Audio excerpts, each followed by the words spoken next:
नमस्कार.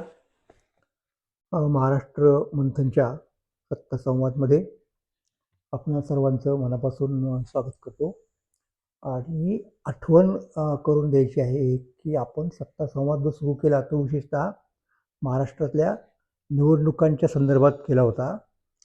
एकूणच लोकशाही प्रक्रिया जेव्हा सुरू झाली आपली 1952 साली, तेव्हापासूनच्या आत्तापर्यंतच्या निवडणुकांचा एक स्वीपिंग ज्याला म्हणतो आपण, आत्तापर्यंतच्या नसेल कदाचित, पण बऱ्यापैकी उशिरापर्यंतच्या निवडणुकांचा आणि त्याच्या पाठीमागे असणाऱ्या सत्ता स्पर्धेचा एक मागोवा घ्यायचा आपण प्रयत्न केला होता.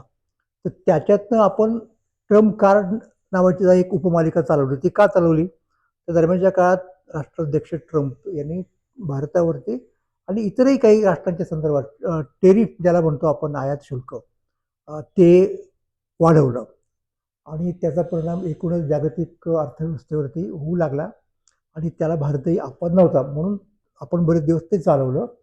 त्याच्यानंतर आपल्या असंही एक लक्षात आलं की आर्टिफिशियल इंटेलिजन्स नावाच्या अत्यंत प्रभावी होत असणाऱ्या गोष्टीची आपल्याला स्वतंत्रपणे दखल घ्यायला पाहिजे, की जिचा संबंध अर्थात परत राजकारणाशी आणि सत्तेशी आहे. म्हणून आपण त्या संदर्भामध्ये ट्रम्प कार्ड नंतर काही प्रमाणामध्ये आर्टिफिशियल इंटेलिजन्सच्या बाबतीत काही विधानं केली. ती अजून चालू आहे, ती संपलेली नाही. म्हणजे आळंदी ते सिलिकॉन व्हॅली असा आपला विषय होता त्याच्यामध्ये.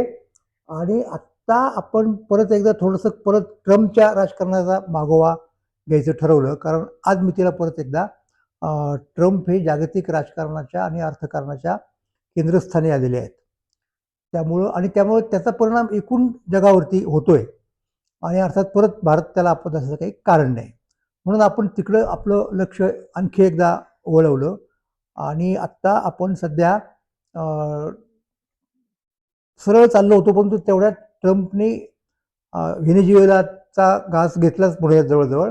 आणि आता इराणशी त्यांचं जे काय चालू आहे ते अगदी निर्णायक टप्प्यावरती आलं असं आपण म्हणू शकतो. तर याच्या पाठीमागचं अर्थकारण काय आहे? म्हणजे एका बाजूला टेरिफ, याचा संबंध शेवटी पैशाशी आहे, आणि दुसऱ्या बाजूला थेट युद्ध, म्हणजे ते सुद्धा साधं युद्ध नाही, भल्या मोठ्या युद्धनौका तिथे आणून त्यांनी ठेवलेल्या आहेत वगैरे वगैरे. आणि ते आत्ताचं जे शस्त्र ते वापरतील, याच्यामध्ये जी हत्यारं वापरतील ती अर्थात AI ने गाईड केलेली असणार आहेत, हेही माहिती आहे. आणि त्याही बाबतीत आपण विधानं केलेली आहेत आपल्या आत्ताच्या सगळ्या याच्यामध्ये. त्यामुळं आपण अत्यंत कॉन्टेम्पररी आहोत, हे आपल्याला अत्यंत समाधानपूर्वक सांगायला हरकत नाही. पण ते असो, तर त्या इराणच्या प्रकरणामुळं आपला तो एक अगोदरचा फोकस होता थोडा इकडं तिकडं जातो की काय असं वाटल्यामुळं परत आपल्याला थोडं मला मागं न्यावंसं वाटतं. आणि ते साधारणपणे एक 10-12 दिवसांपूर्वीचं नेणं आहे. ते असं म्हणजे तेव्हाच ते खरं सांगायला पाहिजे होतं, पण अचानक हे सगळं आल्यामुळे आपल्याला थोडंसं काही गोष्टी मागे ठेवाव्या लागल्या. तर ती सगळ्यात महत्त्वाची गोष्ट कोणती होती की ट्रम्प यांचे आर्थिक किंवा फायनान्शियल ज्याला म्हणतो ट्रेड म्हणूयात गरीबट, अगदी ऑफिशियल शब्द वापरायचा झाला तर व्यापार सल्लागार असं म्हणूयात, पीटर नवारो यांची एक मुलाखत, ती मला असं वाटतं की रिअल अमेरिकन व्हॉइस या नावाच्या चॅनलवरती एका सद्गृहस्थांनी घेतली. त्यांचं नाव स्टीव्ह बेनॉन, आणि ते सुद्धा या सगळ्या व्हाईट हाऊसच्या याच्याशी संबंधित होते, त्यामुळे ते त्यातले तज्ज्ञच आहेत असं आपण म्हणू शकतो. तर त्या याच्यामध्ये त्यांनी काही विधाने केल्या. आता ट्रम्प यांची अर्थनीती ठरवण्यामध्ये पीटर नवारो यांचा बऱ्यापैकी वाटा आहे. आणि पीटर नवारोंच्यावरती मी स्वतंत्र काही व्हिडिओज हे ट्रम्प कार्डमध्ये केलेले आहेत, आपण ते जरूर मागे जाऊन पाहू शकता. ओके, तर आता प्रश्न काय विचारतायत, स्वतः नवारोच विचारतायत. म्हणजे खरं म्हणजे तर एक मुलाखतकाराने प्रश्न विचारायचे असतात आणि मुलाखत देणाऱ्याने त्याची उत्तरं द्यायची असतात. म्हणजे उत्तरं ही विधानात्मक असतात आणि प्रश्न हे प्रश्नार्थक ज्याला म्हणतो आपण, इंटरोगेटिव्ह असे असतात. म्हणजे व्याकरणाचा जर नियम आपल्याला पाळायचा झाला तर. परंतु कधी कधी असं दिसतं आपल्याला की ज्यांनी प्रश्नाची उत्तरं द्यायची असतात ना, तोच कधी कधी प्रश्न उपस्थित करतो. म्हणजे ती एक स्टाईल आहे. एक हिंदी गाणं मला वाटतं मी याही पूर्वी कधीतरी कोट केलं असेल सिनेमातलं जुन्या, की एक सवाल मैं करू एक सवाल तुम करो. आणि पुढचा त्यातला मुद्दा असा आहे की हर सवाल का जवाब ही सवाल हो, सवालाचं उत्तर सवालातनंच आलं पाहिजे. असं तो एक चौकट असती त्या प्रकारची, त्याला रेटॉरिक म्हणा किंवा काही म्हणा, दॅट अपार्ट. पण त्यांनी जे उपस्थित केलेले प्रश्न आहेत ना ते फार महत्वाचे प्रश्न आहेत. त्याचा संबंध परत आर्टिफिशियल इंटेलिजन्सशी पोचतो. तो कसा पोचतो की या ज्या कंपन्या आहेत त्याच्यात काम करणाऱ्या, गुगल सारख्या असतील किंवा अनेक कंपन्या, आपल्याला त्याची कल्पना आहेत, तर त्या ओपन एआय सारख्या असतील, तर त्यांनी जे जे काही सुरू केलेले आहे, म्हणजे व्हॉट्सअप असेल, आणखीन काही गोष्टी असतील बाकीच्या, तर त्या संदर्भामध्ये त्या कंपन्या, ते शोध, ते तंत्रज्ञान तिकडे निघालं. युरोपमध्ये, विशेषतः अमेरिकेमध्ये त्याची प्रगती झाली आणि आता त्याचा लाभ घेत आहेत इतर देश सुद्धा. चीननी तर जवळजवळ अमेरिकेची बरोबरीच करण्याचं ठरवलेलं आहे आणि अमेरिकेला तो गाठत आलाय असं लोकांचं म्हणणं आहे. भारताचा प्रश्न काय होतो की भारताची प्रचंड लोकसंख्या आहे आणि त्यामुळं आपोआपच जास्त गिराईकं इथे मिळतात भारतामध्ये. आणि आत्ता खरं तर मला वाटतं कालची आजचीच बातमी आहे, एका आपल्या आर्थिक अहवालामध्ये ते प्रश्न उपस्थित करण्यात आलेले आहेत की आपल्या इथल्या लोकांना त्या डिजिटल ॲडिक्शनपासून वाचवलं पाहिजे. फार होतंय ते, असा एक तो मुद्दा आला. म्हणजे एक तर नक्की झाले की याचा वापर करणारे लोक भारतामध्ये खूप आहेत. आता त्याच्यावरनं हा काय करतोय प्रश्न नवारो, ते आपण पाहायला पाहिजे. तो असं म्हणतोय, why are Americans paying for AI in India, की भारतातल्या एआय साठी अमेरिकेने काय म्हणून पैसे आपले गुंतवावेत, खर्च करावेत. Okay, chat GPT is operating on US. हे प्रत्यक्ष होते कुठं, ती सगळी त्याचं अंमलबजावणी, ती यंत्रणा, तिचं ऑपरेशन म्हणजे कुठल्या जमिनीवरती होते, कोणाच्या जमिनीवरती होते, ते अमेरिकेच्या जमिनीवरती होते. US soil using American electricity. वीज कोणाची वापरली जाते त्यासाठी, नॅचरली अमेरिकेतली. नंतर अर्थात विजेबरोबर पाणी सुद्धा येतं, लक्षात घ्या, कारण वीज निर्माण करण्यासाठी पाणी लागतं आणि त्याची प्रचंड डेटा सेंटर्स वगैरे आहेत की नाही, जी उष्णता निर्माण होते ती थंड करण्यासाठी ती सगळी यंत्रणा, परत तिथे पाणी लागतं. हा सगळ्यात महत्त्वाचा मुद्दा आहे. तर तो काय म्हणतो आणखीन पुढे, serving large users in India and China and elsewhere around the world, so that is another issue that is got to be dealt with. आणि प्रत्यक्ष त्याचे लाभार्थी कोण आहेत, भारतातले लोक आहेत, चीन आहेत आणि जगातले इतर लोक आहेत. तर हे आपण काय म्हणून करायचं, असा तो खरा प्रश्न आहे. आणि परत मग या प्रश्नाची चर्चा तेल खरेदीवरती जातच ना. भारत रशियाकडनं तेल घेतो म्हणून टॅरिफ वगैरे वाढवलेले आपल्याला माहिती आहे. तर त्याच्यावरती टीका करताना नवारो म्हणतो की भारत म्हणजे काय बाबा, भारत म्हणजे लय भारी, भारत म्हणजे महाराजा ऑफ टेरिफ. महाराजा ह्या कल्पना आहे तुम्हाला, पूर्वीच्या काळातल्या आपल्या विमान कंपनीचं ते एक चिन्ह, आणि भारतात राजे महाराजे होते. तर भारताची जणू काही अशी बडदास्त ठेवली जाते अमेरिकेकडनं, असा तो उपहास करतोय अमेरिकेच्या एकूण धोरणाचा. आणि नंतर परत तो मुद्दा आला की ब्रिक्स हा जो मुद्दा आहे, त्याच्यामध्ये ब्राझील वगैरे राष्ट्र येतात, भारत येतं वगैरे, हे आपल्याला माहिती आहे. तर जी संपूर्ण संघटना अमेरिकेच्या व्यापाराला, अर्थव्यवहाराला शेव देण्यासाठी निर्माण झालेली आहे, असं पीटर नवारो यांचं मत आहे. आणि म्हणून त्यानं बोलता बोलता म्हणून गेला तो की ब्रिक्स राष्ट्र जी आहेत ना, ती कशी आहेत, ती व्हॅम्पायर्स आहेत. They are sucking our blood by dry with their unfair trade practices. अमेरिकेच्या रक्ताचं शोषण करतात. आपण ते ड्रॅक्युला नावाची फिल्म माहिती का नाही, तशा प्रकारच्या फिल्ममध्ये तो ड्रॅक्युला काय करणार, रक्त शोषण करणार, त्याचे ते दात वगैरे असे ते सगळे. तर तशा प्रकारचा आरोप यानं केलेला आहे, कुणी, पीटर नवारोने. म्हणजे आता आपल्या लक्षात मुद्दा येईल की हे जे सगळं चाललेलं आहे ना, ते अर्थव्यवहाराशी संबंधित आहे, व्यापाराशी संबंधित आहे. आणि नॅचरली हे दोन गोष्टी फार महत्वाच्या आहेत अलीकडच्या काळामध्ये, की एआयची चर्चा करताना आपण तिकडे पाहिलेलंच आहे. एक म्हणजे ही अर्थव्यवस्था, हा अर्थव्यवहार सगळा चाललेला जागतिक पातळीवरचा, आणि दुसरी गोष्ट म्हणजे सिक्युरिटी, ही आपली सुरक्षा व्यवस्था, एकूण सामरिक ज्याला म्हटलं जातं, ते सगळं तिथे येतं. तर आत्ता ह्या दोन गोष्टी जवळजवळ एकाच स्तरावरती ट्रम्पच्या काळात आपल्याला असं दिसतं की चाललेल्या दिसतात. आता उदाहरणार्थ व्हिएटनाममध्ये सुद्धा फार प्रमाणामध्ये अमेरिकेने युद्ध केलं, इराक वगैरे आखाती देशात सुद्धा तो प्रकार घडला मधल्या काळात. पण तिथे त्याच्यातले आर्थिकीचे संबंध इतके असे सरफेस ज्याला म्हणतो आपण तितके आलेले नव्हते वरती. निश्चितपणे तिथे काही एक त्या बाबतीत मध्यपूर्वेत तेलाशी संबंध वगैरे आहे, पण निदान व्हिएटनामच्या बाबतीत तरी तिथे काही प्रमाणात तो संघर्ष हा आयडिओलॉजिकल मानला जायचा.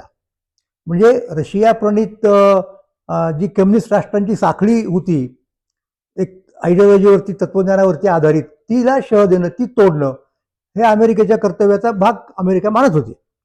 पण आत्ता कसं झालंय माहिती का, की अर्थसंबंध जे आहेत मुख्यत्वे करून ते असे वरती येऊन राहिलेले आहेत आणि कदाचित ते राजकारणावरती मात करतात की काय, असा मुद्दा आहे. म्हणजे अर्थात एक लक्षात घ्या की अर्थसंबंधाला इतकं महत्व असतं, हे काही मी कोणाला सांगायची गरज नाही. मार्क्सचं संपूर्ण तत्वज्ञान त्याच विषयावरती आधारित आहे, त्याच गृहितावरती आधारित आहे, ती सांगायची गरज नाही. किंबहुना त्याच्याही अगोदर आपल्याला कल्पना आहे की कौटिल्याने जेव्हा अर्थशास्त्र दिलं तेव्हा त्याच्याही डोक्यामध्ये अर्थव्यवहार हा सगळ्या व्यवहारांच्या काय म्हणूयात त्याला, ज्याला आपण पाया म्हणूयात मार्क्सची भाषा वापरायची झाली तर, त्या ठिकाणी असतो, असं तिथेही गृहीत आहे. त्यामुळं अर्थाचं महत्व लोकांना माहिती नसतं अशातला भाग नाही. म्हणजे मी तुम्हाला अगदी सांगतो संपूर्ण महाभारतामध्ये, आणि हे फार महत्वाचं आहे, आणि त्याचं तुम्हाला मी तत्वज्ञान सांगतो आणि मग त्याच्यातनं आपल्याला ह्या गोष्टी कळून घ्यायला अधिक चांगला उपयोग होईल या सगळ्या चर्चेचा. काय माहिती का, की आपल्या परंपरेमध्ये 4 पुरुषार्थ मानले जातात. हे आत्ता जर विचारलं तुम्हाला की कोणते पुरुषार्थ, तर आकडा येतो 3, अंक 4. कोणते कोणते 4? धर्म, अर्थ, काम आणि मोक्ष. असं म्हटलं जातं की मोक्ष हा नंतर आला, अगोदर हे 3च पुरुषार्थ होते, धर्म, अर्थ आणि काम. तर ही चर्चा आपण बाजूला ठेवू. आत्ता आपण काय गृहीत धरूयात की मोक्षाचे मागे लागणारे स्वच्छपणे बाकीच्या सगळ्या गोष्टी सोडून असे फार थोडे लोक असतात. त्यामुळे पुरुषार्थांच्या चर्चामध्ये मोक्ष तसा फारसा येत नसतो. चर्चा कसली आहे संपूर्ण महाभारतामध्ये, की धर्म, अर्थ, काम हे 3 जे पुरुषार्थ आहेत त्याच्यातला प्राधान्याचा पुरुषार्थ कोणता, निर्णायक पुरुषार्थ कोणता, कशासाठी कशाचा त्याग केला पाहिजे, ही संपूर्ण महाभारतात चर्चा आहे. आणि वेगवेगळ्या पक्ष घेऊन ते मांडणारे लोक आपल्याला दिसतात महाभारतामध्ये. म्हणजे कुणीतरी असं म्हणणार आहे की काम पुरुषार्थ हा सगळ्यात भारी आहे, त्याचं नियंत्रण सगळ्या व्यवहारावरती होतं. अलीकडच्या काळात त्या संबंधीचा अधिक गंभीर विचार फ्रॉइड नावाच्या मानसशास्त्रज्ञाने केला आहे, आपल्याला माहिती आहे. कुठल्याही गोष्टीची संगती लावताना तो त्याचा आधार घ्यायचा, एक वेगळा पॅराडाईम त्यांनी त्या विज्ञानामध्ये निर्माण केला. हा झाला एक मुद्दा.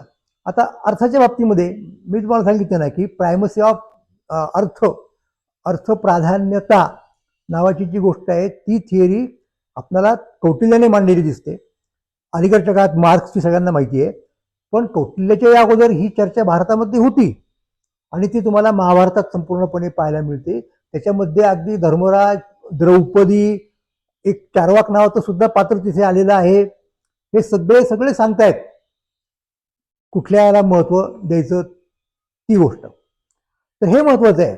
आणि महाभारताचं तात्पर्य काय माहिती आहे का शेवटी, आणि ते मला फार महत्वाचं वाटतं या ठिकाणी. तात्पर्य असं आहे की संपूर्ण महाभारत हे व्यासांनी जेव्हा लिहून पूर्ण केलं, याच्यामध्ये कौरव आणि पांडव यांच्या युद्धाची कथा गुंफलेली आहे आणि त्या अनुषंगाने अनेक गोष्टींची चर्चा महाभारतात होते. इतक्या गोष्टींची चर्चा होते की तो एक प्रकारचा एन्सायक्लोपीडियाच आहे, विश्वकोश सदृश त्याचं स्वरूप आहे. आणि म्हणून ज्ञानेश्वर सुद्धा म्हणाले की अगा जे महाभारती नाही ते नाहीच लोकी ती, या लागी पाही व्यासोच्चिष्टम जगत सर्वम जगतत्रयम. व्यासांनी सगळ्याच गोष्टींना स्पर्श केलेला आहे, त्यांची चर्चा केलेली आहे, हे आपण सगळे जाणतो. आता प्रश्न असा आला की जर व्यासांनी ही चर्चा घडवली असेल 3 पुरुषार्थांची, स्वतः व्यासांचं काय मत होतं, कृष्णाचं काय मत आहे. आपण कृष्णाचा विचार आता नको करायला, तो कधीतरी करणार आहोत स्वतंत्रपणे. पण मला व्यासांच्या बाबतीत सांगायचं की व्यासांनी संपूर्ण महाभारत जे लिहिलं ना आणि त्याचा निष्कर्ष काढला, तो कशासाठी काढला, काय काढला नेमका. व्यासांचं म्हणणं असं होतं की ह्या तीन पुरुषार्थांमध्ये, पुरुषार्थ याचा अर्थ माणसाने जगताना आपल्या पुढे ठेवायची उद्दिष्ट. ओके, तर त्या तीन पुरुषार्थांमध्ये धर्माला प्राधान्य दिलं पाहिजे, अर्थाला किंवा कामाला नाही. याच्या उलट अर्थप्राधान्यवादी, कामप्राधान्यवादी लोक सुद्धा अस्तित्वामध्ये आहेत आणि त्यांचं गंभीर तत्वज्ञान सुद्धा आहे. त्याच्या पाठीमागं ते समर्थन सुद्धा करतात त्या तत्वज्ञानाचं. तर व्यासांचं स्वतःचं म्हणणं असं आहे की धर्म हा सगळ्यात महत्वाचा आहे. कारण शेवटी अर्थव्यवहार असतील किंवा कामव्यवहार सुद्धा असेल की जो पुढे व्यवहार संस्थेमध्ये परिणत होतो आपल्याकडे, या सगळ्यांचं मूळ धर्म, धर्म म्हणजे नियमांची एक चौकट. रिलिजन हा खरा धर्म शब्दाचा पर्याय नाही होऊ शकत, आपण जरी शब्द वापरत असलो कितीतरी दिवस तरी. मग त्या चौकटीमध्ये नीतिशास्त्र यायचं आपोआप. नीतीची चर्चा तुमच्याकडे नाही, नीतीची चर्चा तुमच्याकडे नाही, असा आरोप अनेक वेळेला भारतीय तत्वज्ञानावरती केला जायचा. त्यावेळेला हे सांगावं लागलं की आम्ही नीतीची वेगळी चर्चा नाही केली, याचं कारण धर्मचर्चेमध्ये ती गृहीत आहे, अंतर्भूत आहे. पण तरीही जेव्हा प्रश्न येतो की मग तुमचं नीतिशास्त्र दाखवा, तर लोकमान्य टिळकांनी पहिल्यांदा गीता रस्त्यात भारतीय नीतिशास्त्र काय होतं हे दाखवायचा प्रयत्न केला. म्हणजे त्या पाश्चात्य चौकटीमध्ये, पाश्चात्य पॅराडाईम मध्ये हे आमचं अशा प्रकारचं नीतिशास्त्र आहे. आणि मग ते पाश्चात्य परिभाषेत सांगता आलं पाहिजे. मग पाश्चात्य परिभाषा कुणी कुणी घडवली? तर सॉक्रेटिस, अरिस्टॉटल पासून सुरुवात झाली त्याची, प्लेटो पासून सुरुवात झाली. अरिस्टॉटलनी स्वतंत्र ग्रंथ लिहिला त्याच्यावरचा. आणि मग ती पुढे चालत चालत चालत अलीकडच्या काळामध्ये आपल्याला कल्पना आहे की मोठमोठे नीतिशास्त्रज्ञ जॉन स्ट्युअर्ट मिल, बेंथाम, हिग्विक आणि सगळ्यात महत्वाचं म्हणजे कांट, तर त्या भाषेत भारताचं नीतिशास्त्र मांडण्याचं काम हे लोकमान्य टिळकांनी गीता रस्त्यामध्ये केलं. हा तो मुद्दा आहे. तर सांगायचा मुद्दा असा की धर्मामध्ये नीती येते, म्हणजे ज्याला महाभारतात धर्म म्हटलं गेलं. आणि नुसता नीती शब्दाचा जर विचार करायला झाला ना, तर भारतात पहिल्यांदा पूर्वीच्या काळी नीती म्हणजे राजनीती असं आहे. तेव्हा राजनीती करताना सुद्धा नीती सोडता कामा नये, म्हणजे धर्म सोडता कामा नये. म्हणून तुकाराम महाराज सुद्धा म्हणतायत की धर्मनीतीचा हा ऐकावा व्यवहार, निवडिले सारा असा रजे. हा महत्वाचा निश्चितपणे मुद्दा आहे. हे जीवनाचं सूत्र ते देत आहेत. दया तिचे नाव भूतांचे पालन, अनिक निर्दळन कंटकांचे, धर्मनीतीचा हा ऐकावा व्यवहार, निवडिले सारा असा रजे. तर धर्म हा मुख्य आहे असं त्यांचं म्हणणं, व्यासांचं. आणि म्हणून ते सांगतात समारोप करताना महाभारताचा शेवटी की त्याला भारत सावित्री असं म्हणण्याची पद्धत आहे त्या काही श्लोकांना, की मी हात उंच करून सांगतोय लोकांना. काय सांगतोय? ऊर्ज बाहू. काय सांगतोय लोकांना? सांगतोय म्हणजे की धर्मात अर्थश्च कामश्च. धर्म हा किम्न सेव्यते, की धर्म जर पाळला आपण, म्हणजे नीतिनियम पाळले, तर त्याच्यातनं अर्थ आणि काम आणि सगळ्यांचा पुरुषार्थ हा शक्य आहे असं सांगून मी इतकं सांगतो, पण लोक माझं का ऐकत नाहीत. एक्झॅक्टली आता तो मुद्दा परत एकदा आयरनीवरती आलेला आहे. वेगळ्या अर्थाने सांगायचं म्हणजे की अमेरिकेकडे लोक कुठल्या दृष्टीने पाहत होते आतापर्यंत, की आपण त्याला शब्द धर्म वापरूयात, म्हणजे तो फार शब्दशः घेऊ नका. त्याचा अर्थ की काही एक चौकट आहे, इन्स्टिट्यूशनल चौकट असते. धर्मामध्ये काय असतं? एक संस्थात्मक काहीतरी असतं, नियम असतात, स्टँडर्ड्स असतात आणि ते सगळ्यांना मान्य असतात आणि त्याप्रमाणे वागायचं असतं. म्हणजे जरी ते मोडण्याचं सामर्थ्य एखाद्या गटामध्ये असलं, एखाद्या राष्ट्रामध्ये असलं, एखाद्या व्यक्तीमध्ये असलं आणि ज्यामुळे त्याला अधिक फायदा होणार असेल, तरी देखील त्याने त्याचा उपयोग करायचा नाही. त्या एकूण धर्म पाळणाऱ्या समूहामधले सगळे घटक हे समान पातळीवरचे असले पाहिजेत.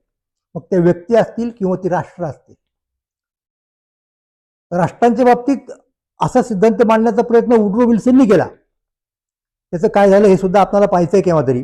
पण बेसिक हा मुद्दा आहे की धर्माच अर्थश्च कामश्च. तर असं असताना मग युद्ध जरी करायचं झालं तरी ते सुद्धा धर्माने नियंत्रित झालं पाहिजे. आपल्याकडे धर्मयुद्ध या शब्दाचा अर्थ तसा नाहीये, त्याला क्रुसेड किंवा जिहाद म्हणतो आपण. नाही, धर्माच्या नियमांच्या चौकटीत केलं गेलेलं युद्ध. महाभारताचं युद्ध निदान पहिले काही दिवस धर्मयुद्ध होतं, म्हणजे त्या चौकटीत केलं जायचं. म्हणजे जेव्हा सूर्य मावळला की ते युद्ध थांबायचं. मग लोक एकमेकांच्या चौकशा करायला जायचे, एकमेकांच्या शिबिरांमध्ये. कौरवांचे लोक पांडवांचा समाचार घ्यायला जायचे, पांडवांचे लोक कौरवांच्याकडे यायचे, कोणाला किती लागलं वगैरे बघायचे. हा मुद्दा आहे की जे पुढे रेड क्रॉसमध्ये करण्याचा प्रयत्न नंतरच्या काळात झाला अलीकडच्या ह्याच्यात. तर तो धर्म महत्वाचा आहे. तो जर जागेवर नसेल तर मग अर्थाला अर्थ राहत नाही, कामाला अर्थ राहत नाही, युद्धाला सुद्धा अर्थ राहत नाही. कारण तशा प्रकारच्या युद्धात धर्म सोडून केलेल्या सगळ्यांचाच नाश अटळ असतो. ही आपली चौकट आहे. म्हणून व्यास सांगतायत की धर्मादर्थश्च कामश्च स धर्म हा किम न सेवेते. तर इथे नेमका आता तो प्रश्न आलेला आहे. आत्ता जे सगळं चाललेलं आहे युद्ध सदृश वातावरण, त्याच्या मागचं कारण जर आपण पाहिलं, कशासाठी युद्ध करायचं? बेसिकली आर्थिक एक ज्याला म्हणूयात आपण नियंत्रण, ते असलं पाहिजे आपल्याकडे. हा एक मुद्दा मला दिसतोय. आणि जसं त्यासाठी मी नवारोंचं तुम्हाला एक उदाहरण सांगितलं की त्याने काय केलं होतं की टेरिफ हे वगैरे वगैरे आणखीन त्या ज्या गोष्टी आहेत. आणि दुसरा त्याच दरम्यानच्या काळामध्ये नवारोच्या त्या मुलाखतीनंतर एक एक एक गोष्ट अशी झाली ती तुम्हाला सांगतो आणि मग आपण पुढच्या ह्याच्यामध्ये कदाचित याच्याकडे वळूयात. मी अगोदर जे सांगितलं होतं सुरुवातीला तुम्हाला नवारोंच्या आर्थिक धोरणांकडे बेसिक. तर दरम्यानच्या काळामध्ये ट्रम्पने काय सांगितलं होतं आणि कशाच्या संदर्भात, तर पाश्चात्य म्हणजे युरोपच्या राष्ट्रांनी सगळ्या जगात आपल्या वसाहती केल्या, हे माहिती आहे तुम्हाला. आफ्रिका खंडामध्ये, आशिया खंडामध्ये विशेष करून. तर त्या वसाहतींमध्ये मॉरिशस जवळचा एक बेटांचा समूह आहे. त्या समूहाचं नाव चागो म्हणतात त्याला. त्याच्यात अनेक अनेक अनेक अशा प्रकारचे काय म्हणतात त्याला बेट आहेत. आणि त्या बेटांमध्ये एक महत्वाचं ज्याला बेट म्हणतो आपण ते दियोगो गार्सिया म्हणून आहे. तर आता हळूहळू वसाहतीवादी राष्ट्रांनी मागे घ्यायला सुरुवात केली, वसाहती खाली करायला सुरुवात केल्या, स्वातंत्र्य द्यायला सुरुवात केली त्या लोकांना. भारताला स्वातंत्र्य मिळालं आपल्याला कल्पना आहे, पहिल्यांदा स्वातंत्र्य भारताला मिळाले. मग आता ही छोटी मोठी बेटं सुद्धा आहेत ना, त्यांचं काय करायचं, तर खरोखर ज्या राष्ट्रांच्या ते जवळ आहेत नॅचरली त्यांना ती परत दिली पाहिजेत. तर म्हणून हे बेट मॉरिशसला द्यायचं किंवा ती सगळीच चागो समूह बेटांचा असं ठरवलं ब्रिटननी. तसा करारही झाला होता. तर ते जेव्हा त्या कराराच्या अंमलबजावणी करण्याची वेळ आली तेव्हा ट्रम्प यांनी ब्रिटनचा निषेध केला. ब्रिटनचा निर्णय महामूर्खपणाचा आहे, हा त्याच्यातला महत्वाचा मुद्दा त्यांनी सांगितला. आणि का महामूर्खपणाचा आहे, म्हणजे आता एकीकडे ग्रीनलँड ताब्यात घेत आहेत ट्रम्प आणि इकडे मॉरिशस मधल्या त्या बेटांचा जवळच्या बेटांचा ताबा सोडायला तयार आहे ब्रिटन. हे एकदम विसंगत दिसेल लोकांना. लक्षात घ्या, याच्यावरती कोणाचं लक्ष गेलेलं नाही या मुद्द्याकडे. तर ज्या कारणामुळं आम्ही ग्रीनलँडचा ताबा घेत आहोत त्याच कारणामुळं ब्रिटननी या बेटाचा ताबा सोडता कामा नये असं म्हणता येते. का, त्याचं कारण तुम्ही लक्षात घ्या. ट्रम्पची अशी भीती आहे की आपण जर ही बेटं किंवा तत्सम अशी राष्ट्र जी आहे छोटी मोठी ती ताब्यात ठेवली नाहीत तर चीन तिथे येऊन ती ताब्यात घेणार आहे, कदाचित रशिया ताब्यात घेणार आहे. आणि ताब्यात घेण्याचा अर्थ फिजिकल ताब्यात घेतलं पाहिजे, राज्य केलं पाहिजे असं नाहीये. तिथली संसाधनं आहेत, तिथल्या इंडस्ट्रीज आहेत, तिथली गुंतवणूक आहे, म्हणजे एकूण तिथला अर्थव्यवहार तो ताब्यात जाईल. आणि मग आपली सत्ता जी आहे खऱ्या अर्थाने ती आपोआप क्षीण होत जाईल. ही ट्रम्पची भीती आहे. हा त्याच्यातला महत्वाचा मुद्दा आहे. तर हा, आणि दुसरा मुद्दा काय माहिती का की तिथं अमेरिकेचा तळ आहे दियो गार्सियावरती, म्हणजे तो तळ परस्पर गेला.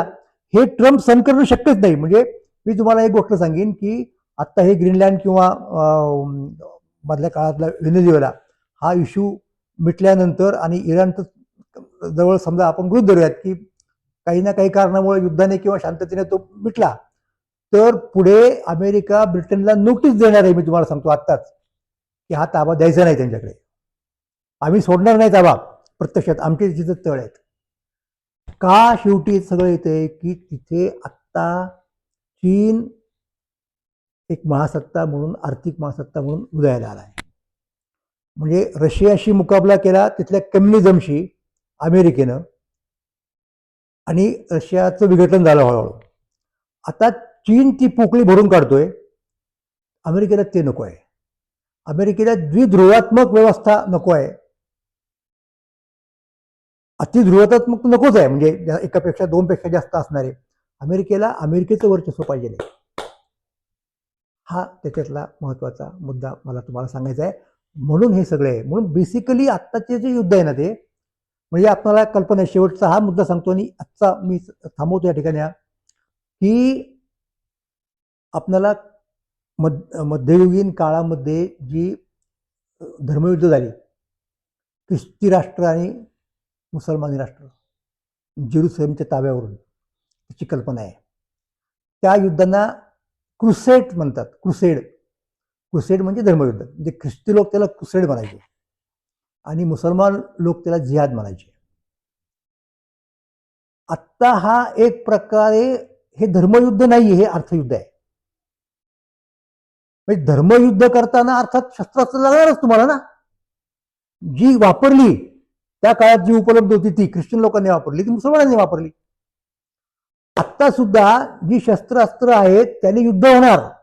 इराणमध्ये होते, आता होऊ घातले, पण बेसिकली ते अर्थयुद्ध आहे. ते काय आहे? अर्थयुद्ध आहे. ते काय त्याला म्हणता येईल, फार जिहादे मालियात, फायनान्ससाठी केलेलं युद्ध आहे. आणि त्या दृष्टिकोनातून आपल्याला तिकडं पाहिलं पाहिजे. नुसत्या शस्त्रास्त्रांच्या उपयोगाकडे पाहून चालणार नाही, हे मला तुम्हाला सांगायचं आहे. धन्यवाद.